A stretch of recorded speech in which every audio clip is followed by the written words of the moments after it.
The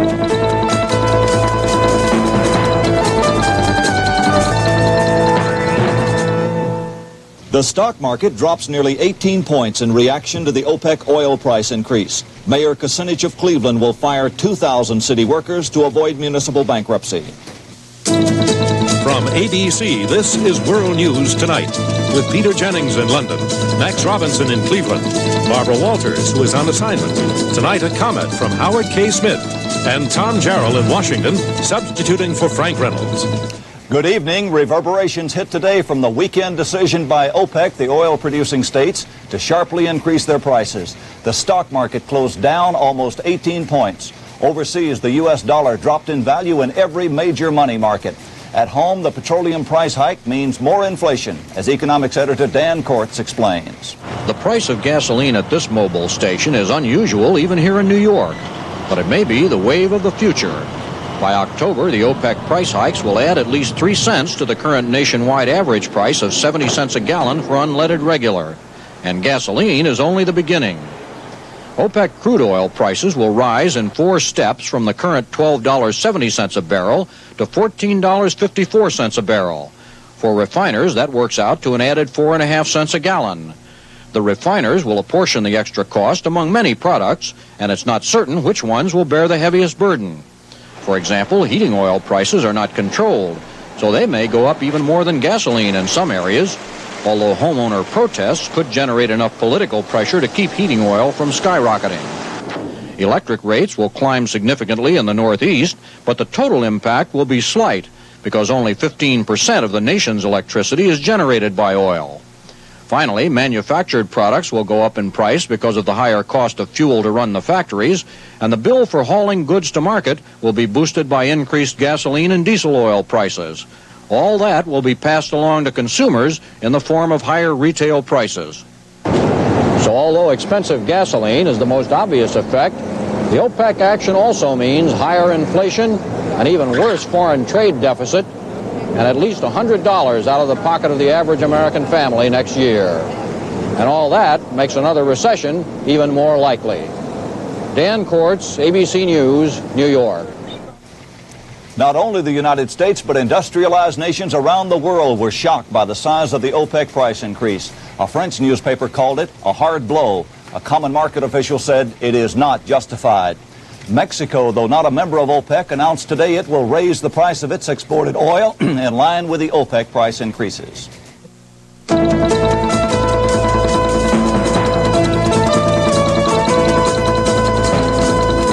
World News Tonight, brought to you by Brim Decaffeinated Coffee. If you love good coffee, why stop at half a cup? Fill your cup to the rim with the rich taste of Brim. Hey, Chief, you gotta read this. Hey, slow down and have some coffee. Oh, whoa. But that's only half a cup. Don't you like my coffee? I love the rich taste. It's the caffeine I could do without. You happen to be drinking Brim decaffeinated coffee. This is Brim? This is Brim, and it's decaffeinated, so you don't have to stop at half a cup. If Brim tastes this rich, I don't want to stop. Fill it to the rim. With Brim. Fill your cup to the rim with the rich taste of Brim. Your coconut cake clobbered mine. What's your secret weapon? I use Baker's Angel Flake coconut. You don't? Do you really taste a difference? Judge for yourself. Tender, moist, more like fresh coconut than mine. People who compare it think Baker's tastes fresher than any other national brand. So don't scrimp. For a winner your family will love. Baker's takes the cake. Baker's Angel Flake Coconut, because fresher is better. This is Cleveland's City Council chamber, where Mayor Dennis Kucinich must come to work out any lasting solution to the city's financial plight. Over the weekend, Cleveland became the first major American city to default since the Depression. It failed to pay banks almost $15 million due immediately. Mayor Kucinich late today outlined his temporary solution. In 2 weeks, he will lay off more than half the city's firemen and almost half the police department. Matt Quinn was at the news conference. The Cleveland labor leaders who said they thought Mayor Kucinich was serious about massive layoffs of city workers were right. Now, the layoffs will come in these areas. There will be 875 police officers, 450 firefighters, 250 from the Waste Collection Department, 225 from the Recreation Department, and 200 miscellaneous. The layoffs of city workers total 2,000. They are effective January 2nd. Without being asked, he told reporters his view of suggestions that some unions will strike in response to those layoffs. My administration would not tolerate any strikes as an attempt to dictate the policy of this city. And that strikes are for collective bargaining. And I'm all in favor of collective bargaining, but strikes are not for mob rule.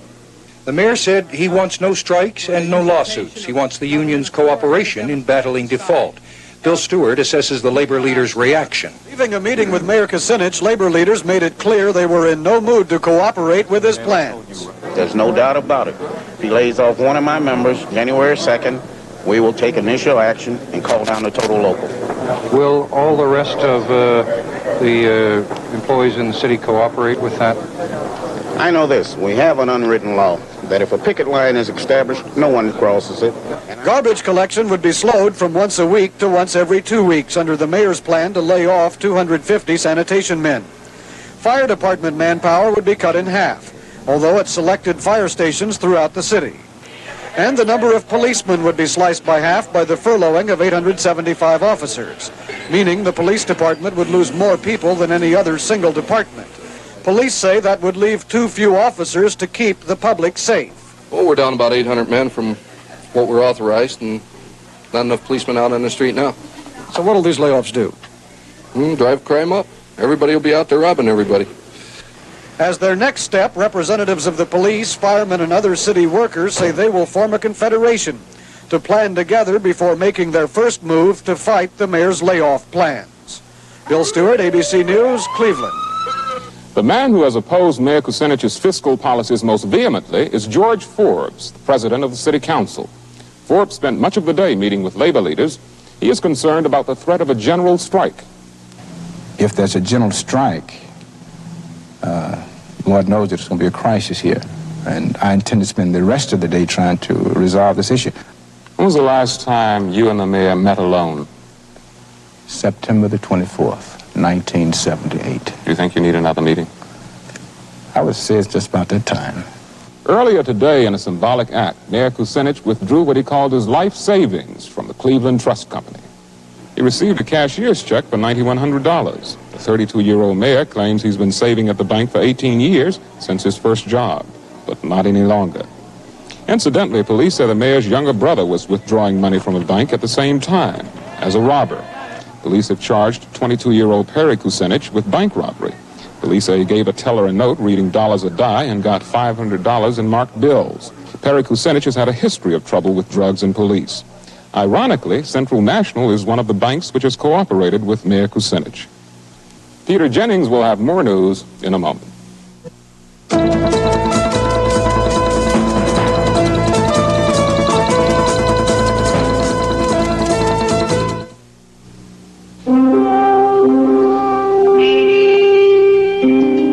Come to find the beautiful fragrance of Jean II. Sensual, but not too far from innocence. Jean II, a beautiful fragrance. Sensual, but not too far from innocence. Jean II from Revlon. Wear it and be wonderful. Canon's new P10D has plain paper tape like most adding machines, and a display like a lot of printing calculators. 10-digit readout and live memory, too. But the Canon P10D isn't like the others because it gives you all these features and more in a size this small. The portable Canon P10D plain paper printer, complete with rechargeable battery. We've done it again. At office equipment dealers, department and specialty stores. That cough needs Formula 44. You got anything stronger? Can't buy anything stronger. It's got a fully effective dose of the strongest non-narcotic cough suppressant you can buy without a prescription. Call the drugstore for something stronger, more effective. Okay, but try Formula 44. Better? Much.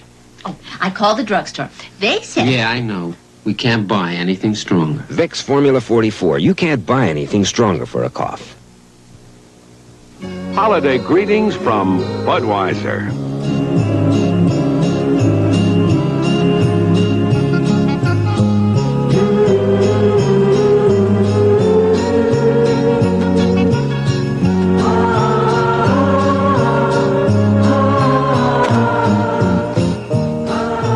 The people who bring you Budweiser wish you and yours a happy and safe holiday season. Overseas today, anger and bitterness against the United States are still running high on the island of Taiwan. The nationalist president, Zhang Jingguo, said today the United States was ushering a wolf into its living room. Taiwan, he said, would not negotiate with the communist Chinese after the United States and China normalized relations.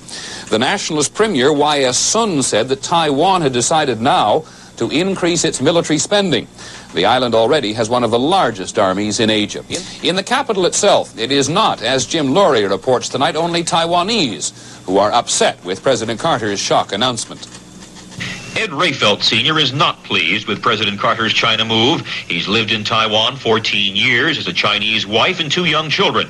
At breakfast on the first working day since the China announcement, Rayfelt is troubled. Taiwan police have cautioned him not to accompany 7-year-old Michael to board his school bus. They say the two might fall victim to new anti-American sentiments inspired by the China shift. But for Rayfelt and his oldest son, Ed Jr., work must go on. The two walk each day to office where they are chairman and president of a large business group. This day, an important conference of company heads is called. Frank Pye, head of Rayfelt's military import division, is worried. Does President Carter intend to veto lucrative arms sales to Taiwan at Peking's insistence? There are other questions as well. Ed Jr.'s wife manages garment exports for the family business. She fears Taiwan's garment industry may lose out to China. The quality of mainland Chinese shirts and sweaters is not nearly as good as those made here, but what if the Carter administration should shift some of the U.S. textile imports away from Taipei to Peking in the interest of the new Chinese economic relationship? It could be bad, but the Rayfelts are optimistic. While some jittery American firms are talking pullout, the Rayfelts say never. They seem to feel that their offices might pull out. I kind of hope they do, because it'll leave a heck of a lot more for the rest of us. We're sure not going to cut and run. It'd have to get pretty bad, and it certainly doesn't look like it's going to get bad at all before I take off. Jim Laurie, ABC News in Taipei. This is John Scali at the State Department. The Carter administration today launched a campaign to convince the people on Taiwan that they are not being abandoned either economically or militarily. After calling on Secretary of State Vance, David Kennedy, a former Republican Treasury Secretary, predicted that American trade with Taiwan would triple in the next 5 years. Immediately afterward, Assistant Secretary of State Richard Holbrooke sought to reassure those who fear that Peking may try to seize Taiwan by force. We stressed our deep concern that the welfare of the people of Taiwan be protected, that the transition, that the interim be peaceful, and that any solution to the Taiwan problem, whenever it occurred, be a peaceful one. This position has not been contradicted by the People's Republic of China. And any of you who visited the People's Republic of China lately can surely attest to the incontrovertible fact that the single thing which concerns them most is not the regime on Taiwan, but the enormous number of troops massed on their northern border. Meanwhile, White House spokesmen are emphasizing that some $500 million in advanced American weapons, which are now in the pipeline, will go forward to Taiwan as scheduled, and that more American defensive arms will go forward even after that without any expected objection from Peking. John Scali, ABC News at the State Department. The first substantial Soviet reaction to the Sino-American agreement has been carefully worded and not particularly harsh. A senior commentator for the Soviet semi-official news agency Novosti said today that normalization of diplomatic relations gives no grounds for supporters of peace to relax their vigilance towards China. Moscow Radio said today there would be a grave danger to peace in Asia and elsewhere if the American-Chinese link expanded into a three-way military one to include Japan. Well, the United States, and it's been said before, has long had a love-hate relationship with China. Furthermore, as often happens, the view of people outside our own borders has tended to be stereotyped. Here's a report from Lynn Scher. Your old China is as dead as your ancestors, and your new China is as misguided as that pompous, miserable old elder of yours. It's being run by fear. Hollywood's image of China in 1955 reflected government policy. The John Wayne good guys against the communist bullies. It was part of several decades of misunderstanding and open hostility on both sides of U.S.-China relations. Back in 1937, when Japan was attacking a China friendly to us, the newsreels drummed up sympathy for all the Chinese people victims of Japanese bombs. American air help came from General Claire Chennault's Flying Tigers, and official American foreign policy supported Generalissimo Chiang Kai-shek in his internal struggle with rebel forces. Despite warnings from the likes of General Joe Stilwell that the nationalist regime was corrupt and failing, U.S. friendship continued, aided by Madam Chiang's highly successful public relations trips in the United States. So in 1949, when Mao Zedong emerged from Yan'an and drove Chiang's troops off the mainland, the U.S. found itself committed to a government in exile. The Communist Chinese involvement in the invasion of South Korea strengthened U.S. resolve to stand with the nationalists in Taiwan. Not until 1971 would the ice of the Cold War begin to crack, at first under the unlikely volleys of a ping-pong ball. The U.S. team's trip to China was followed by an equally surprising visit. There was Richard Nixon, who had campaigned for years on an anti-communist platform, shaking hands with Chairman Mao. Suddenly, Peking was an accepted stop on U.S. campaign trails. By the time the old leaders had died, the old attitudes had changed too. The wall posters from the People's Republic of China that once labeled Americans running dogs of capitalism were replaced, most recently with slogans demanding democracy for China. It was in this atmosphere and new mood that the Carter administration stepped up the negotiations. And it is only after changed attitudes on both sides that the new era of normal diplomatic ties will begin January 1st. Lynn Scher, ABC News. One other note from Asia, the new Japanese Prime Minister, Masayoshi Ohira, escaped an attack today by a man armed with a knife. Bodyguards overpowered the man before he reached the Prime Minister, who was outside his official residence. Well, finally, from overseas, here in Britain, we are again experiencing a Christmas bombing campaign. The Provisional Irish Republican Army today claimed responsibility for 9 bomb blasts in London and 5 provincial cities in the last 24 hours. 4 other bombs were found and defused. 14 people have been slightly injured. The IRA Provisionals say their latest campaign is once again aimed at forcing a change in British government policy in Northern Ireland. Such campaigns have not been successful in the past.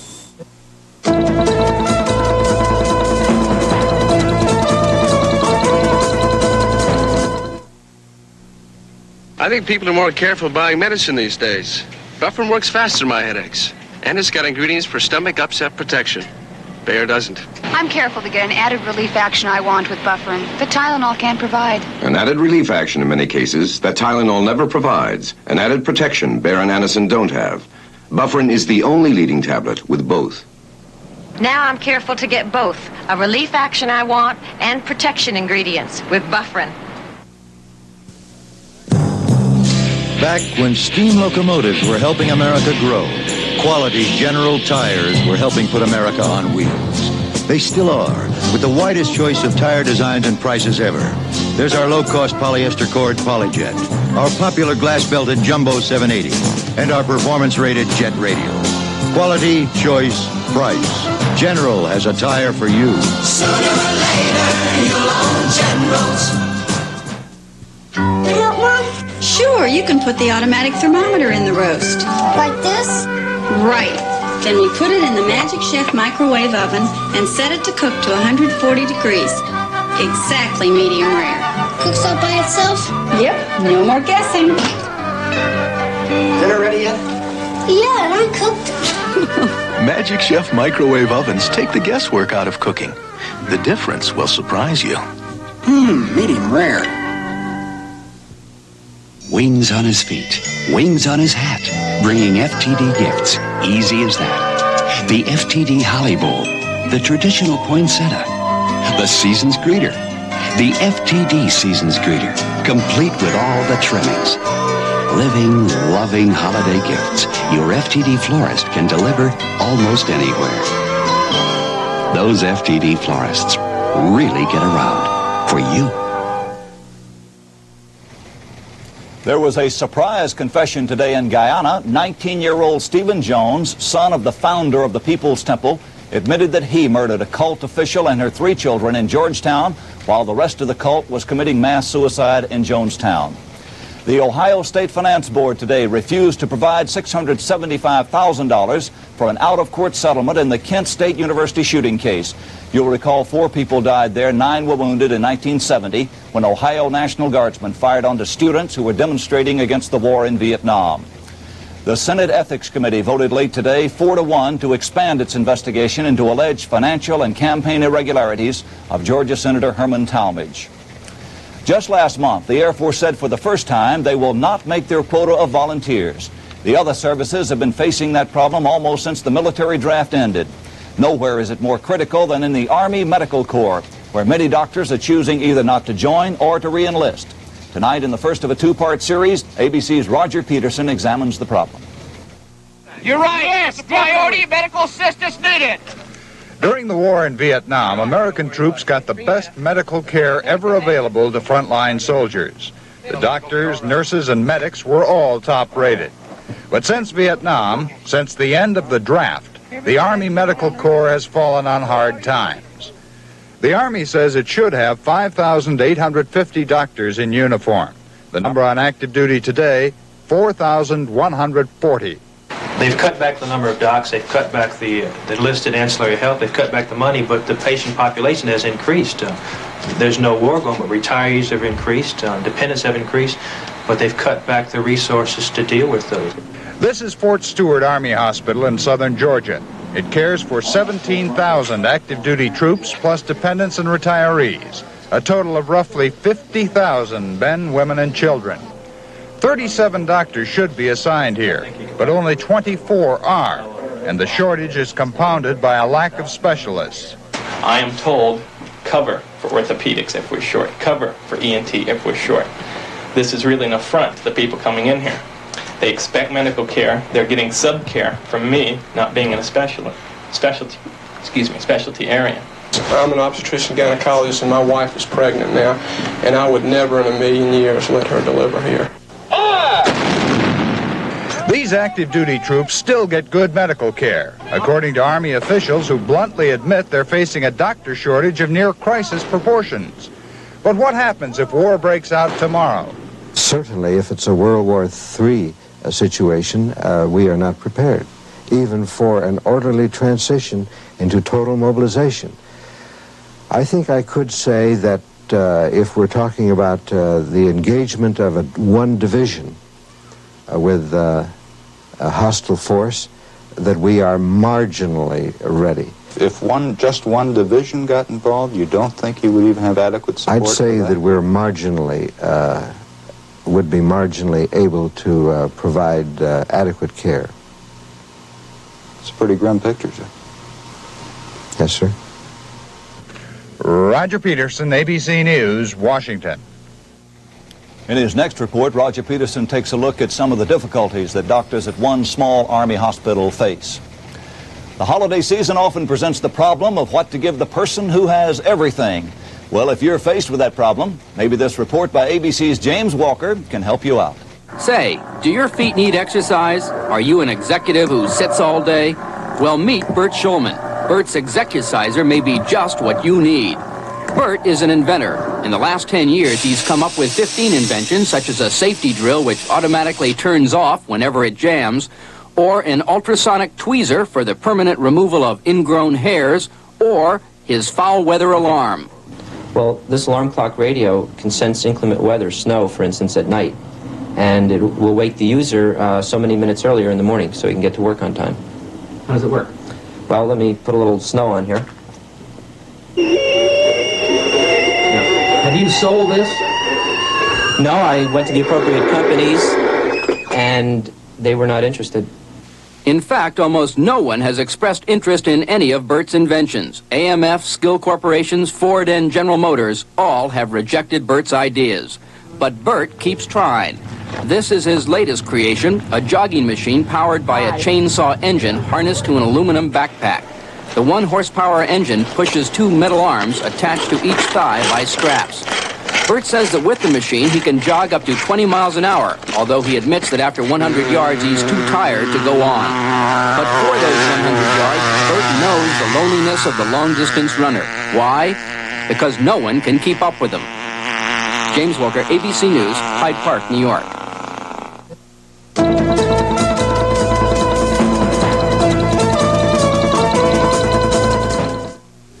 Last week I bought everything. I started with bologna, salami, egg salad, and ended with indigestion. Pepto-Bismol. Relief. I'm not sure what did it, the 2-alarm fire or Mario's 3-alarm meatballs. But last night I woke up with a 4-alarm case of indigestion. Pepto-Bismol. Relief. Pepto-Bismol coats, soothes, relieves. He might not know what to do with all the crazy gifts he'll get this Christmas.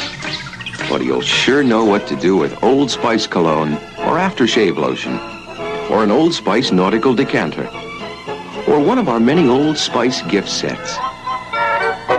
Old Spice. He'll use it, enjoy it, and love you for it. Only people who walk into lampposts insisting they don't exist can denounce President Carter's establishing relations with 1 billion Chinese, which required limiting relations with Taiwan's few million Chinese. It was an act of realism which should have been done sooner. However, there are real dangers that ought to be kept in mind. One is 2 facts. A, Taiwan wants permanent, complete protection of its high standard of life from a Peking invasion. B, Russia would love to have a naval base on Taiwan, surrounding China on 3 sides, promising Taiwan sure protection. If a Stalin-Hitler pact was possible, so is a Taiwan-Russia one. We must treat Taiwan, therefore, with very generous care. The other danger is Russia's motives are mixed. She wants to dominate the world, but she fears being attacked on 2 fronts. She will never be better able to prevent such a 2-front attack than now. So, a skilled observer said to me the other day, don't scare Russia too much. A sudden Soviet nuclear strike at China, plus a conventional Soviet offensive in West Europe that might take Europe in 30 days, is a possibility. I doubt if we'd use our last option in that case, a missile strike on Russia answered by a Russian one on us, which would kill millions but leave Russia's grip from the Atlantic to the Pacific unchanged. Mr. Carter was right in what he did, but it leaves a dangerously unstable situation that calls for the greatest care. Max? Thank you, Howard. From the city of Cleveland, that's World News Tonight for ABC News. Good night. Tonight on 2020 with host Hugh Downs, hidden cameras reveal abuses in abortion clinics, and vets fight poor care at veterans' hospitals. Tonight on ABC. Now that you've heard the ABC news, stay tuned for the local news 30 minutes from now on Channel 2. In the news today, 2 state government officials resigned, the price of gasoline may increase, and charities may be affected by a lack of Christmas spirit in Music City. Bob Bell has a sports item tonight that affects Auburn University, and Tom Seiler will update the weather news. All this and more on News Watch. The 6 o'clock news 30 minutes from now on Channel 2.